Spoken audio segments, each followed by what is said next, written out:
Welcome to another episode of We Don't Die. I'm your host, Sandra Champlain, author of the international best-selling book called We Don't Die, A Skeptic's Discovery of Life After Death. And our guest today is William Peters, and he's one of the speakers at the upcoming Afterlife Symposium that I've been speaking about. And if you'd like to meet both of us, we'll be live in Scottsdale, Arizona, September 15th through 17th. And you can go to afterlifestudies.org to find out more. Now, about our guest. William Peters founded the Shared Crossing Project to raise awareness about the profound healing experiences that are possible for the dying and their loved ones at the end of life. He leads groups that prepare people for conscious end of life, including explorations of the afterlife. Between 2007 and 2009, William lived and trained as a medium with John of God in Brazil. This transformative experience helped prepare him to later create and teach the Life Beyond Death group series, as well as the Shared Crossing Pathway program. William's own near-death experiences and various shared death experiences inspired him to create the Shared Crossing Project. And if you want to learn more about William and his upcoming Shared Crossing Project programs and workshops, feel free to visit sharedcrossing.com. So I'd like to say, William Peters, welcome to We Don't Die Radio. Thank you. Thank you for having me. Yeah, I'm excited. This is a world I don't know much about, and I'm super excited that we get to meet face-to-face in September. Yeah, me too. That'll be a lovely conference, and really excited to meet you and others that will be coming to engage about this increasingly. That's always been an important topic, but now it's getting a lot more attention, this question of the afterlife and our capacity as human beings to communicate with those beings on the other side. Yeah. So let's hear a little bit about you. You are a psychotherapist, family therapist as your background. Is that correct? That's correct. I'm a marriage and family therapist, licensed, living in California, in Santa Barbara, California. And I'm a staff therapist at the Family Therapy Institute. And then I also, as you mentioned, founded and direct the Shared Crossing Project, as well as its research arm, the Shared Crossing Research Initiative, exploring, basically the methods that we have created to facilitate shared crossing experiences. These experiences where people basically report that they feel they've received communication from their loved ones, typically it's their loved ones, from the other side. And it usually happens around death, both before death, during a death and dying experience, and afterwards as well. It's pretty incredible. I'm really looking forward to hearing about this. How did you get into this in the first place? Did something happen that brought you into the world of wanting to research these shared crossings?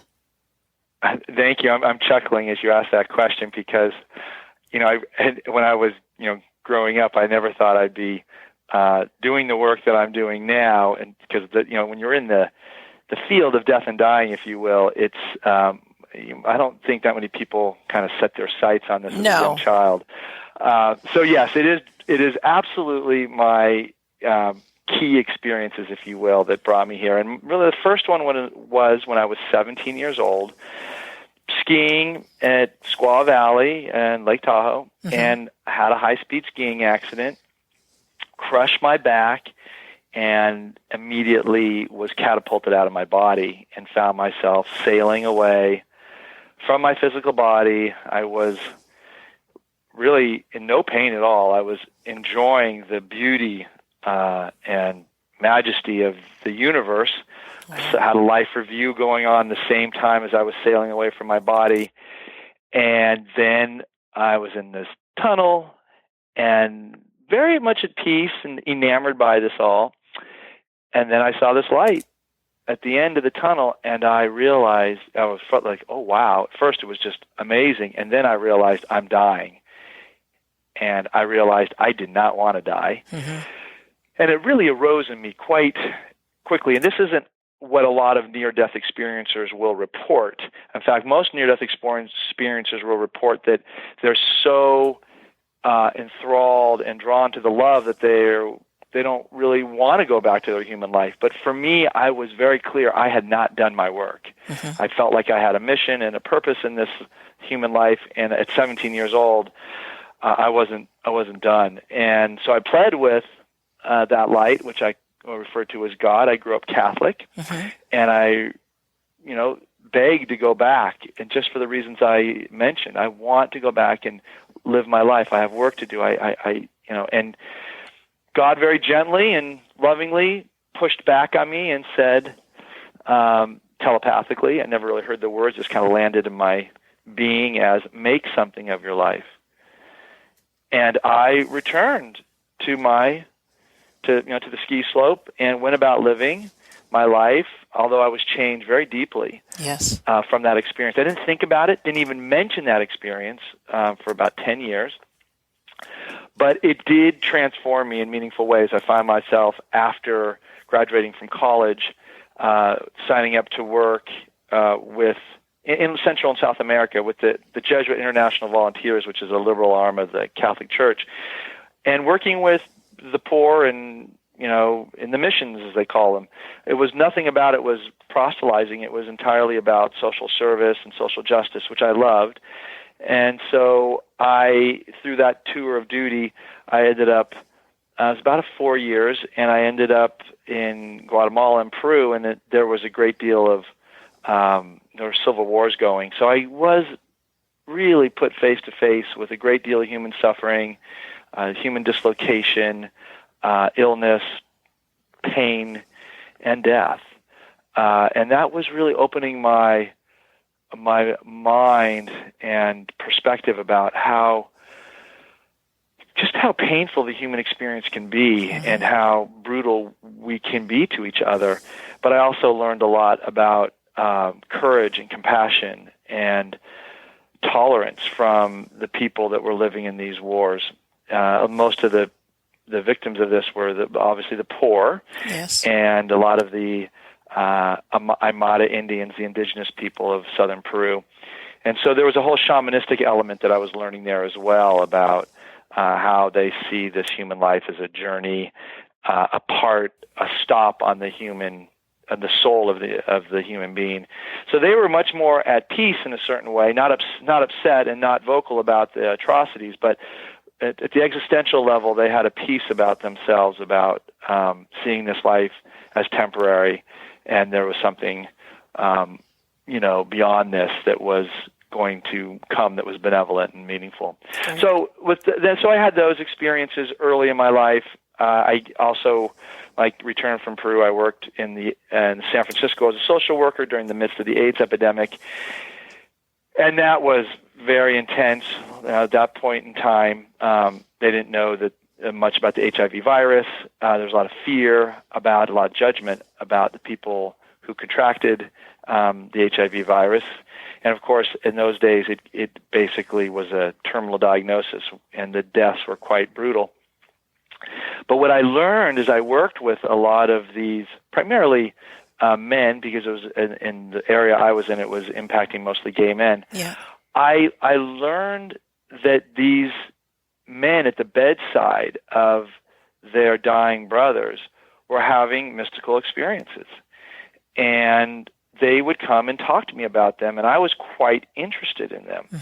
So I learned early that there were these extraordinary experiences where they felt that they were visited by loved ones, that they often would express that it was like I was pulled out of my body and I went with my loved one somewhere.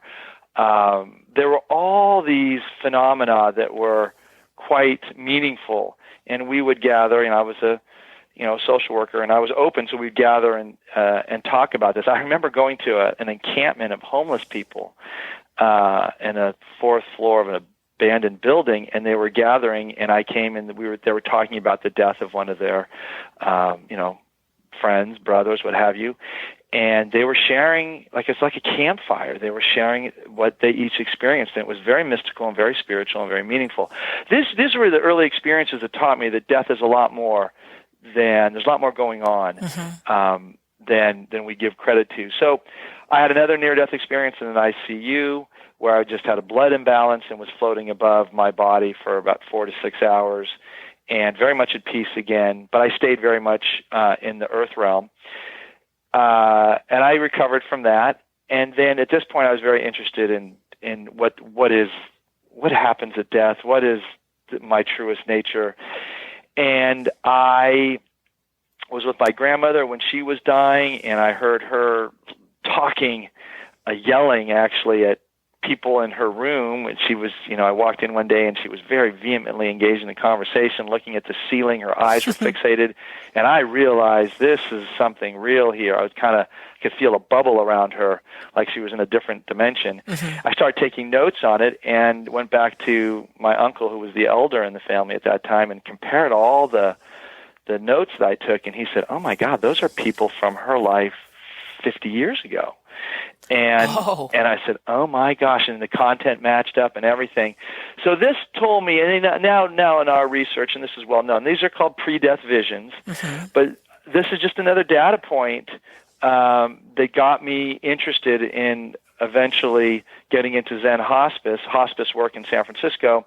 And it was when I worked in hospice on a 24-bed open ward hospice in San Francisco that was a public hospital, so there were a lot of indigent people coming through, which basically meant they didn't have a lot of caregivers for them, except for the volunteers and the volunteer hospice workers. And also it meant that their stays could be rather short because they'd often be transferred from another hospital with very little time to live.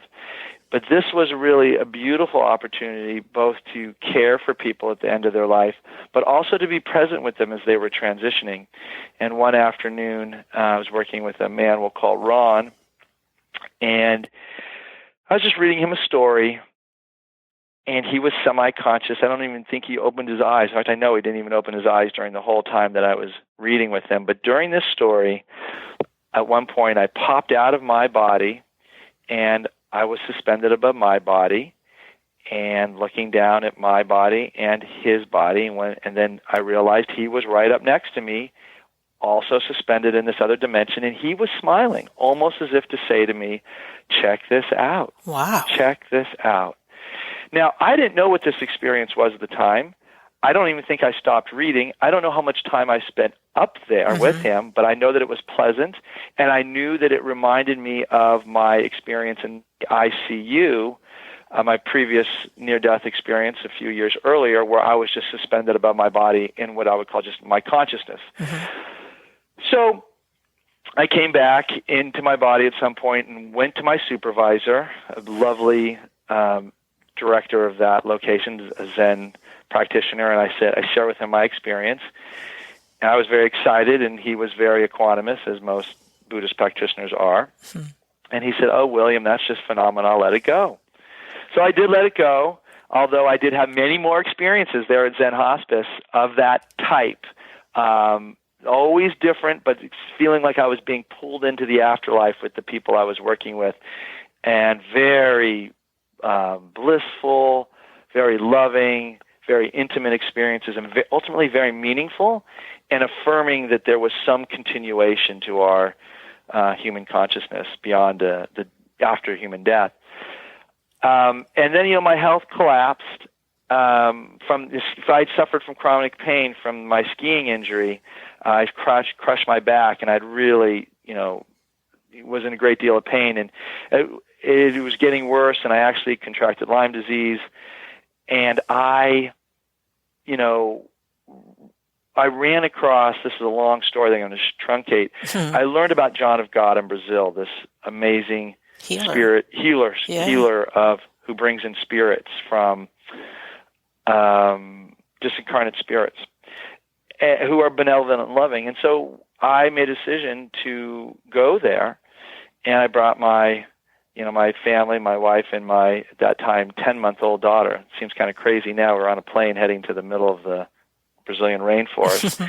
But we did it, and long story short, after 2 literally just mystical years of, meditating, 6, 7 hours a day and being worked on in this loving ashram, spiritual hospital, if you will, I received a gradual, nothing happened like instantaneously, but over time I received a healing, and my back is about 90% better, and I have, able to live my life, actively as I never was able to do before. I always was working very hard, but I was always compromised and in pain. Mm-hmm. Now I enjoy the freedom of a largely pain-free life, which I'm grateful for.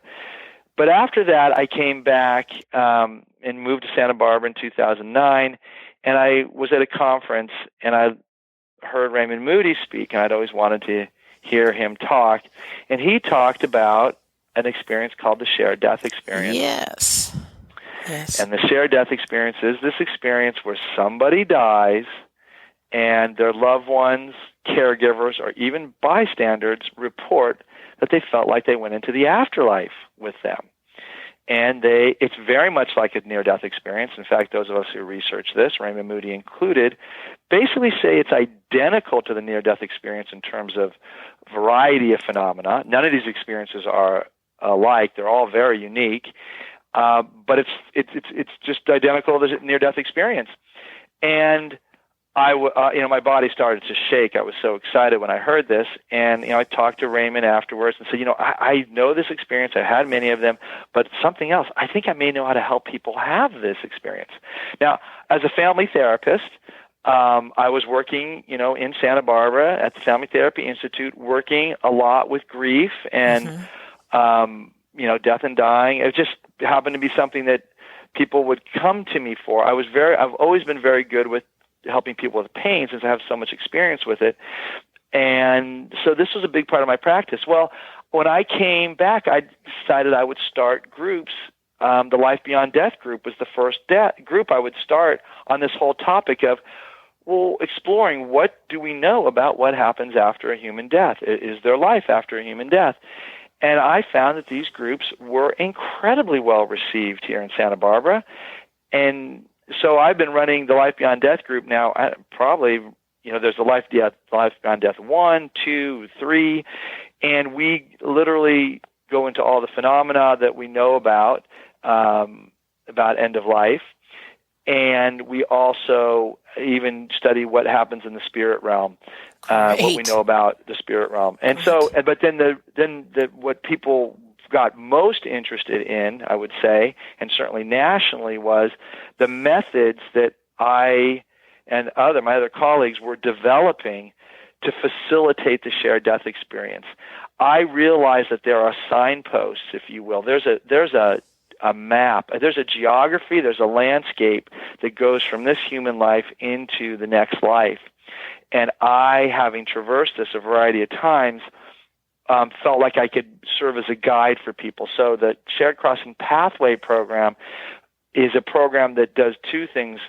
It prepares people basically psychologically, emotionally, spiritually for death and dying for themselves, I should say aging, decline, and eventual death for themselves and their loved ones. And I say it that way because most of the people that take our group now are people that are just interested in getting prepared for this great event of dying. They know they're going to have it. They know their loved ones are going to have it. So they're getting ready in advance. They're getting prepared.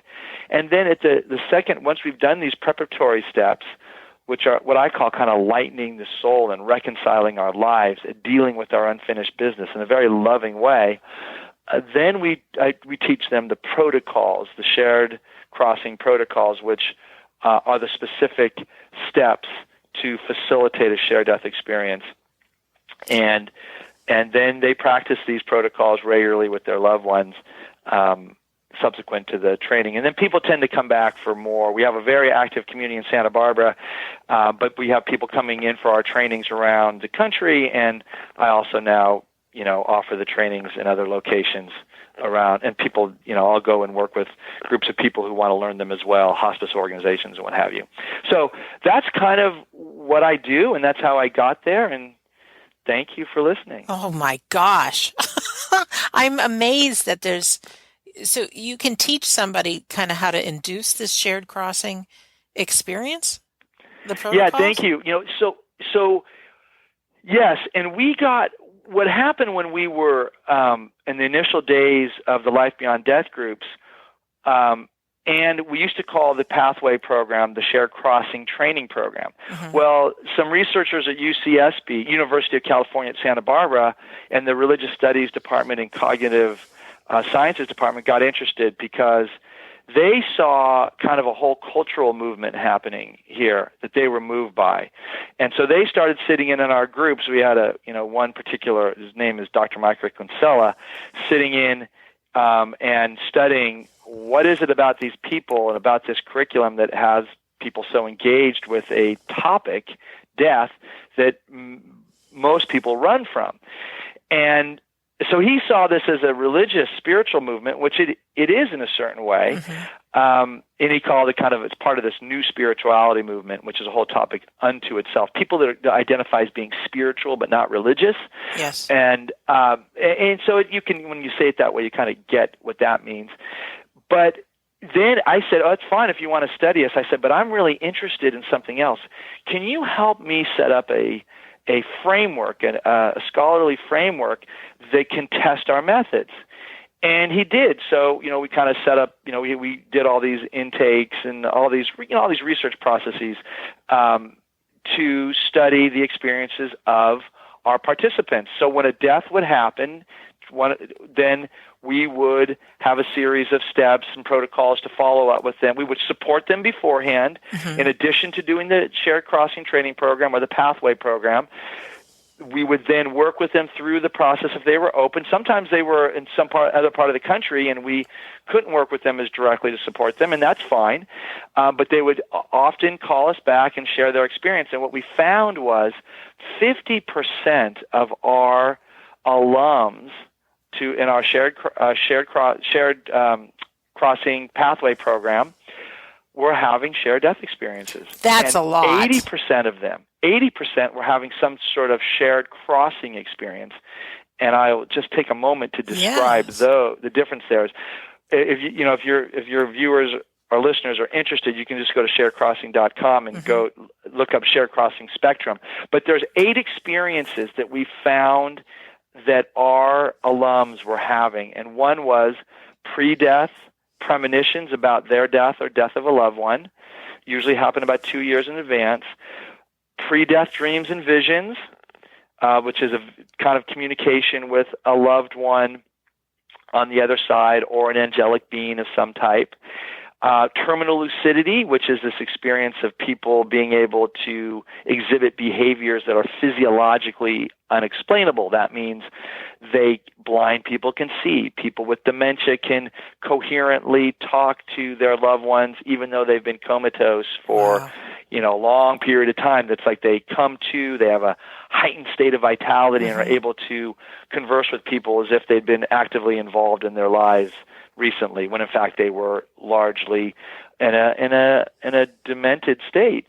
And then we had the shared death experience, which I defined, deathbed coincidences, which are these experiences where somebody dies and somebody remote from them, non-local, could be across continents, mm-hmm.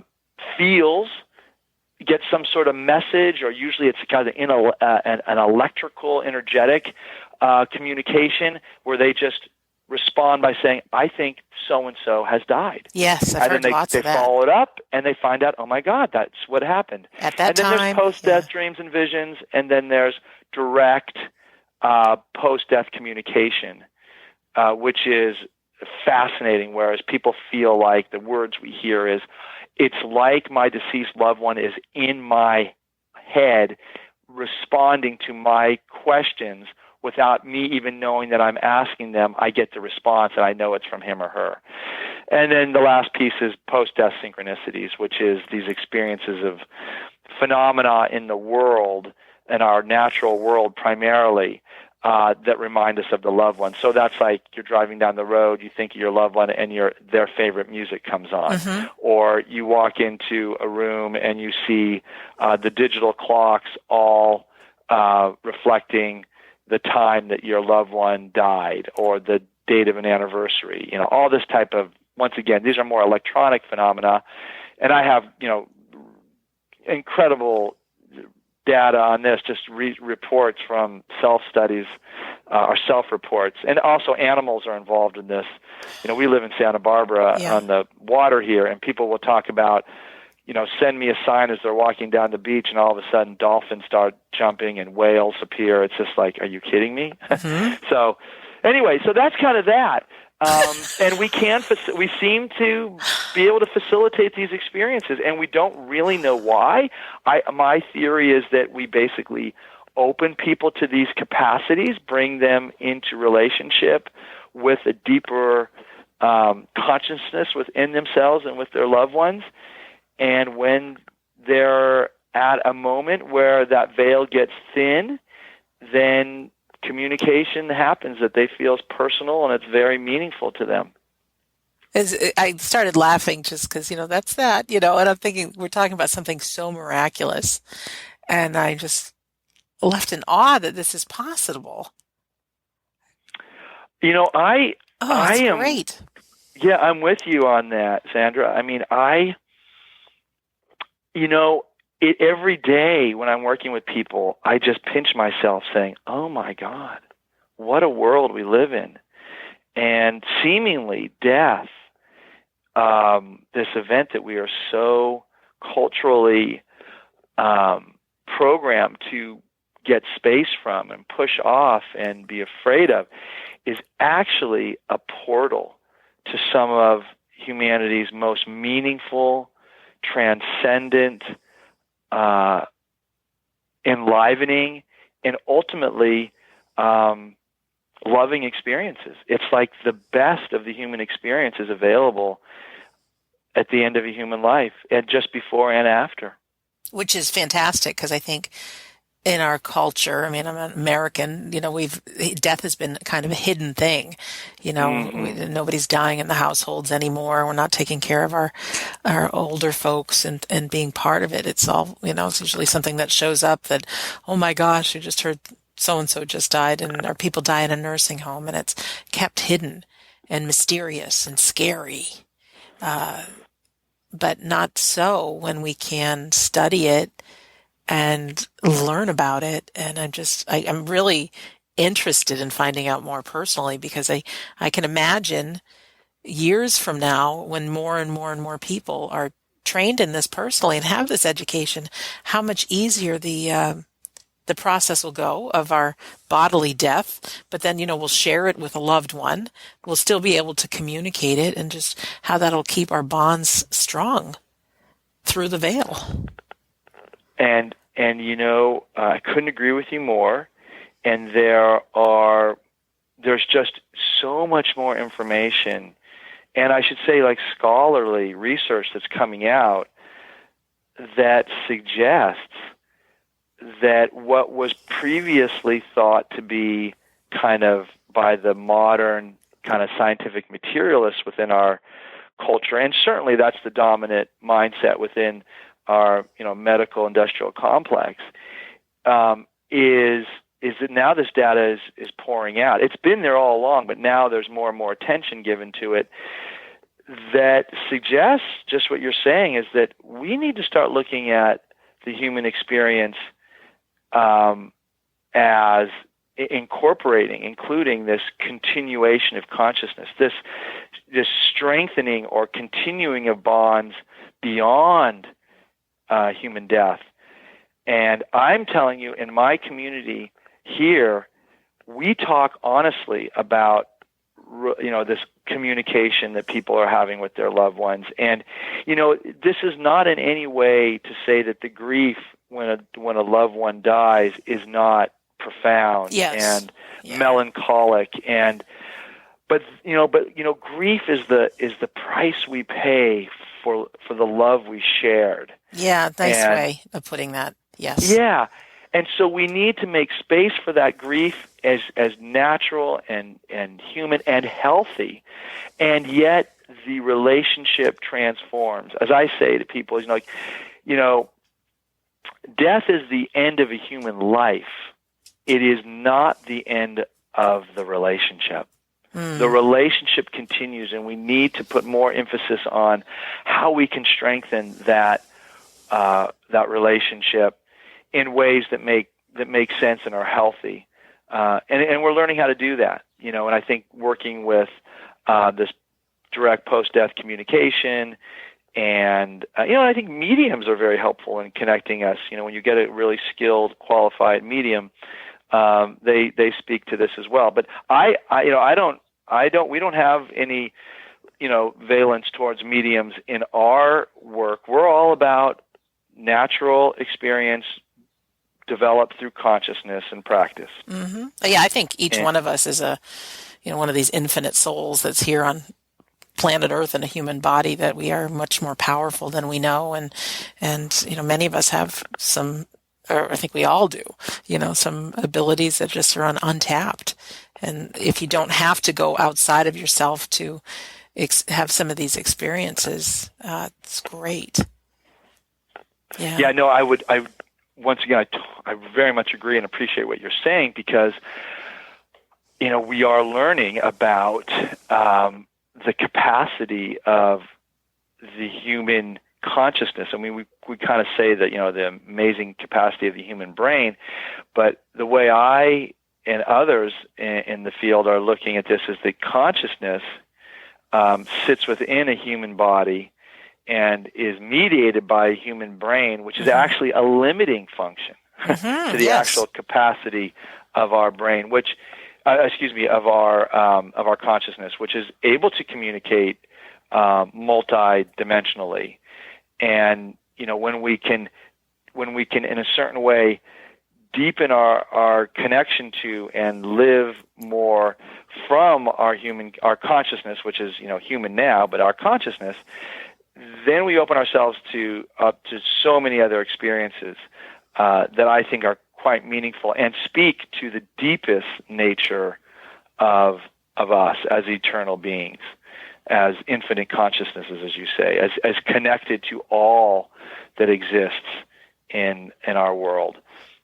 So yes, I mean, I think we're at very pioneering, adventuresome times in this, and our exploration of consciousness and going beyond the veil, if you will. I'm super excited. I'm going to plug our symposium for a second in September.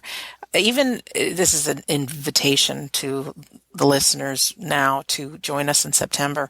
But even if you don't go, it is really worth going to the website to see who the speakers are and what kind of things are going to be discussed. Because I think, William, many times I think people in their own journeys don't know about much of this stuff, and we think, oh, maybe there's a medium that can help us, or we're suffering from grief. And to know that there actually are organizations out there, that there's a lot of stuff going on. I mean, cutting edge things with technology, your shared crossing project. I mean, there's so much more that we have no idea about. And I'm really grateful to be part of the Afterlife Research and Education Institute, as are you, both asked to be speakers at the symposium, because it brings together so many of these voices of people doing things, organizations doing things that people have no idea of. And again, even if you can't join us in September, I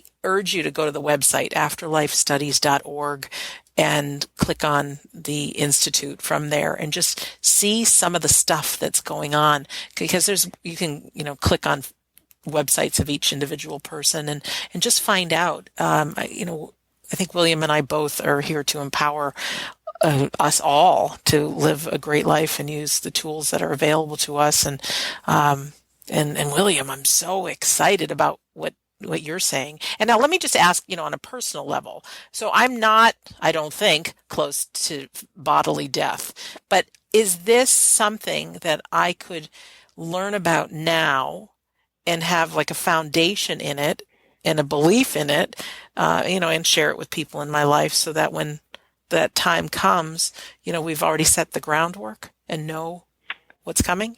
So that sort of thing? Yes. Historically, in the early days of the Shared Crossing Pathway workshop and training, we focused on somebody who was dying, and they would bring a loved one, partner, sibling, an offspring, son or daughter. And then what we found was, obviously hospice workers and some end-of-life medical professionals were interested in it, and spiritual seekers got interested in it as well. And then what happened was, and this was for our research, we needed to have people dying to get the research. Mm-hmm. But we found there was a lot of interest from others, and so now anyone can take the pathway training. And what we have found invariably in our evaluations, which I'm so pleased to hear how moved people are by this experience. People will say, I had no idea that engaging and embracing the reality of, aging, decline, and death for myself and for everyone I love would be so meaningful, would bring so much life and purpose and focus and appreciation for this life I'm living right now and my relationships. So at the most basic level of enriching one's life, people love the training. And this is something that we'd always been taught in our spiritual traditions.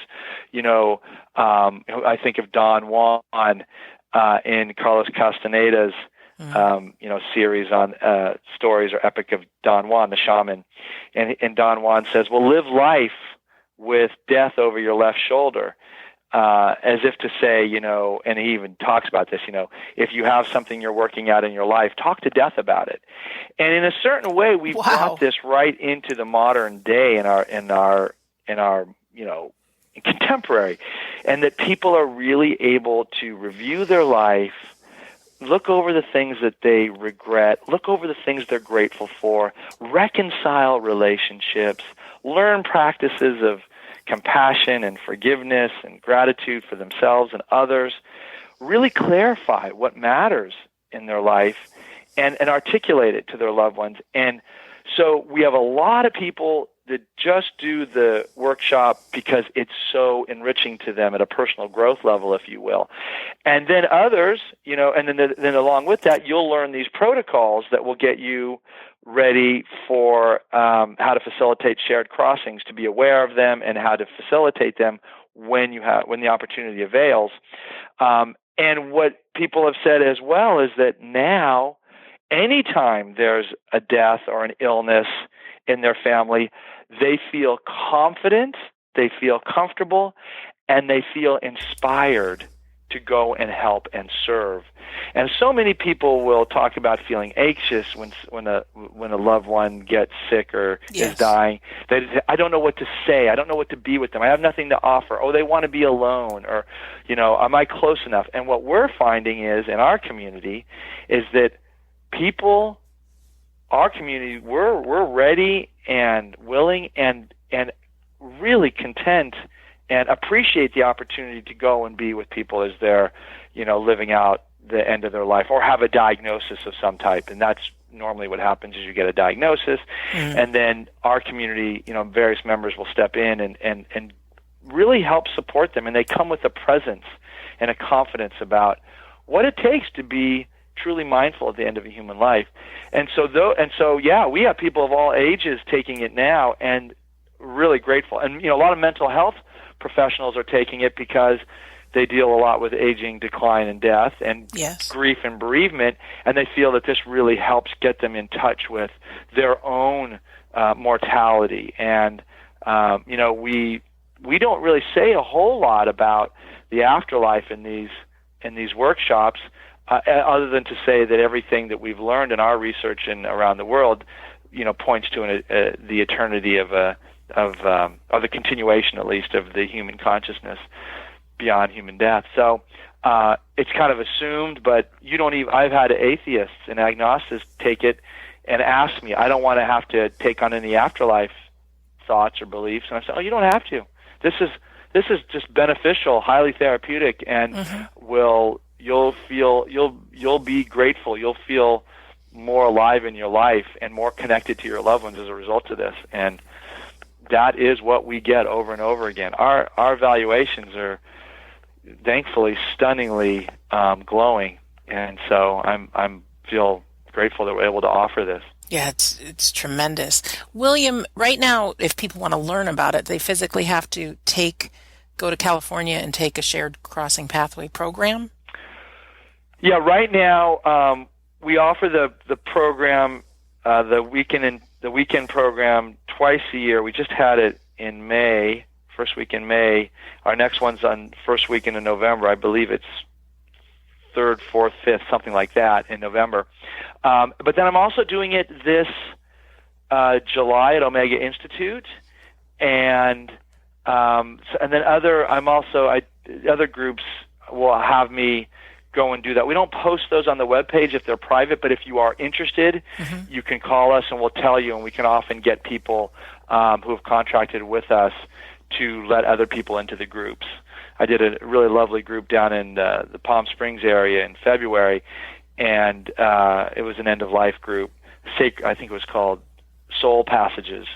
And it was a lovely group of people, and they were more willing. They were, welcoming other people to come on and do that. And so some people came down from Canada to do it with them. One person, I should say, came down from Canada to do it with that group. So there are opportunities, and there will be more. But yeah, just inquire with us, and we'll let you know what's the next way to do it. And you should also feel like if you're from a group or a community, I'll come to your area. I just do a consulting pathway weekend, and I can tailor it if you have particular needs. That's super. I know that when a woman is expecting her first child, so many people give the book What to Expect When You're Expecting, and there's all this joy, and the average pregnant woman gets 5 copies of this book as a gift. And what if we looked at death the same way? So maybe some of the other cultures do that embrace death, and it's a party and things like that, but really that we are prepared. Like there's a guidebook to it. This is how we're going to do it, and it's a good thing. And I just can't help but think how it complements and enhances our current life. I love your quote, talk to death about it. Yeah. Wow. That would get you making a decision and taking action and all those things maybe that we've been putting on the back burner. Well, this is really the foundation of a lot of the Eastern traditions, most notably Buddhism. I think the Dalai Lama, paraphrase, has said something like, the bedrock of any mindfulness practice is embracing death. And, we don't really emphasize the notion of transmigration, which is called reincarnation that's our translation for it, reincarnation. But it's the migration of the soul, or some in consciousness, if you will, from this life to the next life. In Tibetan Buddhism, there's bardos in between the human lives, but then it reincarnates in another life. And so this is a big part of a lot of traditions, and they look at the human experience as just that, a human experience that is used to wake us up. It's all about waking up. We talk about enlightenment, but it's really to wake us up to our nature as, consciousness, which is wise and loving. And so if we live our lives with that appreciation, then we are going to be a lot happier. For sure. That's what we find here. Boy, I'll tell you, one comment, it's not one, it's one comment that speaks to a number of comments we've got, we receive in the evaluations is, it's like this workshop allowed me to see what really matters in my life right now, and I've already let go of so many, kind of like issues in my life that were burdening me that I thought I needed to work out. I realize I just need to have compassion for myself and forgiveness for myself and others and be done with it and focus on what matters. Now that's waking up to, there's not a whole lot more to hang on to other than being kind to one another, acting as truthfully and wisely as we can, and owning when we've harmed ourselves and others, and forgiving ourselves. Sure. And not that forgiveness is easy and it's a one-time thing, but when we're able to do that, life becomes a lot more lighter and a lot more meaningful. And death teaches us that, because death is non-negotiable. It is going to take everything from us. Oh, death is non-negotiable. That's a good quote. Yeah.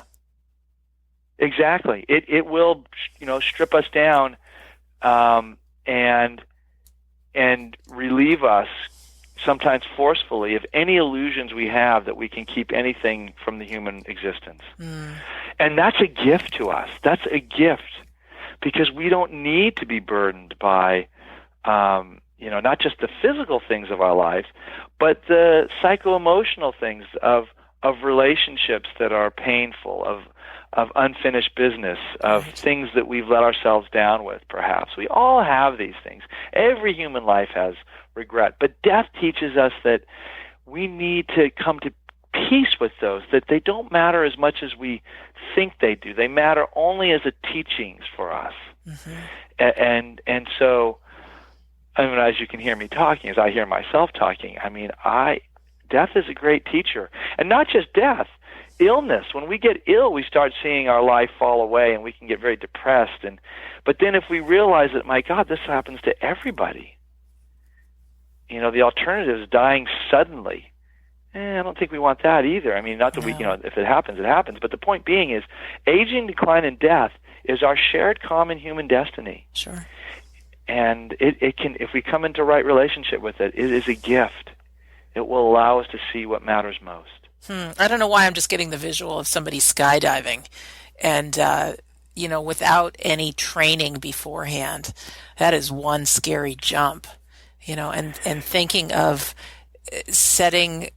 taking the education, learning how it's done, jumping your first time with someone else, makes it exhilarating, makes it something I can do. And so to look at the end of life, and treat it like any other training that's just essential for, something that we're all going to share in. I think, William, that what will surface, or probably is surfacing, is just a whole bunch of peace within lives. And talk about, I just have this sense that the more you share this, and we all continue to share this, and the more lives you touch, the more this will expand. I just see that there's going to be shared crossing pathway programs in a number of different states. It's going to be a program that just stretches globally, and I just see so much available. And it all started with you having the courage to go for it, which is a real testimony to who you are, and to any human being having a dream to serve others and going for it. So thank you. Well, thank you, and for for clearly stating a vision that you're seeing. We see that as well here. And yeah, so for your listeners who are interested, please look us up, and, if you're interested in doing a training, contact us, and we will be bringing on a certification program, because Excellent. As you just kind of read, our kind of strategic plan, if you will, we're a small organization, but we do, because of the requests we've received, we do want to empower people to take out the shared crossing, vision and curriculum, and offer it in their own community. So, and you don't need to be a mental health worker with any licensure, although I think that helps with some of the pieces around the natural pieces that arise with grief and bereavement. But like I said, at this point in time, the whole field of end of life is in a very significant transformation. There are fields emerging, professional fields like death midwives, death doulas, end-of-life counselors, body care practitioners, end-of-life celebrants. There is a whole continuum of, job descriptions for people who want to craft their own way of being conscious at the end of life. And the sky is the limit right now because the field is largely undeveloped. Yeah, you bet it is. Yeah. And people, I just gave a talk this last Friday up at one of our wonderful hospices, Hospice of Santa Barbara. It's the second oldest hospice in Santa Barbara. It's not a medical hospice. It's a hospice dedicated to the, mental, emotional, spiritual aspects of end of life and bereavement. And what we were talking about was as more and more information is available, people are now getting that end of life, death and dying, does not have to be a miserable, negative event that you get over. Right. And now people have tasted, the shared crossings and consciousness, and have said, wait a minute, if this is possible, I want this. So now we're hearing is people are now, and we have baby boomers that are at the end of life and are working with their parents and family members who are dying. And baby boomers have always been agents of change. They changed the way we gave birth in the United States, in the West. And now they're bringing this radical demand for re-envisioning end of life and death, and they're wanting not just coping or getting through end of life, they want meaning, they want practices that can bring more connection with loved ones, they want the good experiences that they now know are available, and they're demanding them. And so I think as more and more of this gets out, that the baby boomers in particular are going to be demanding it. So if you are able, as a practitioner, to offer support to families and lovers at the end of life in this way, you have really meaningful work and lovely work of service. I can't tell you how much I adore my work, feel blessed for it. I mean, right now there's a really a kind of a member in our community who is a pillar of our community, and she's dying. And I'm just watching this community gather around her. And hey, this is sad. It's challenging. She's young. But we are doing this mindfully. We're connecting with each other. We're grieving together, and we are creating meaning and connection at a difficult time that makes this life and this experience worthy of its attention. William, thank you. Thank you for being our guest this past hour.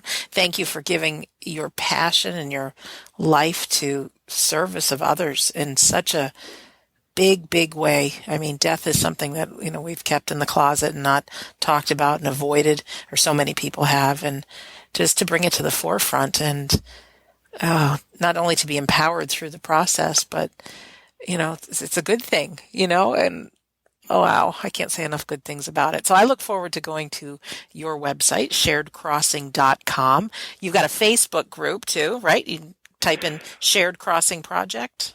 We do, and that's something we're developing. It gets episodically active, and we're now at a time where we're kind of summer. I'm going to be doing a lot of teaching in the summer off-site, so when that happens, our Facebook slows down a little bit. So yes, we do have a Facebook page. You can certainly look at previous posts and what have you, but I just tell your listeners it's not as active as it will be. I should say that I am in the early stages of putting a book together, and so hopefully in the next year or so we'll have that resource that you were kind of referring to, something that can really, give people more information about this.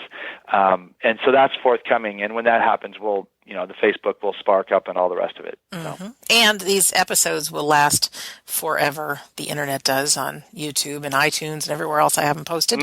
So you don't know. It could be end of 2018. Somebody's listening to this and that book is already out in the world, making a profound difference. Well, anyways, William, thank you. Really, thank you. heart to heart, thank you, really, from the bottom of my heart. And I so look forward to meeting you and hearing you at the symposium. Well, likewise, Sandra, it's been a pleasure to be in conversation with you and to be able to offer what I've learned about end of life to your listeners. And thank you for your really educational and inspiring show for the world. And that's wonderful that people can access your programs, as you say, infinitely or forever. Yeah, which is great because I think people will come back and be viewing and listening to shows like yours because they're necessary and there's not enough of it out there. No, and I love it. I love finding people. You're welcome. And I love sharing these stories. And bottom line is empowering all of us to live good lives. So I want to remind our listener, you can always go to WeDon'tDieRadio.com and click on this episode. This is our episode with William Peters, and find the link to his Shared Crossing website, sharedcrossing.com. And when the book comes out, we'll update it and have the book link as well. And of course, I'm going to stress, if you're available in September, come meet William and I at the symposium. Go to afterlifestudies.org to find out more and to register. So in closing, my name's Sandra Champlain. I've been your host on We Don't Die Radio. I do believe that life is an education for the soul and that your life here on earth is important. And like William said, if you have an issue in your life, talk to death about it. I love that. Really embrace your life. It goes by really quickly, but make the most of it now. And anyways, I appreciate you listening, and we'll see you soon.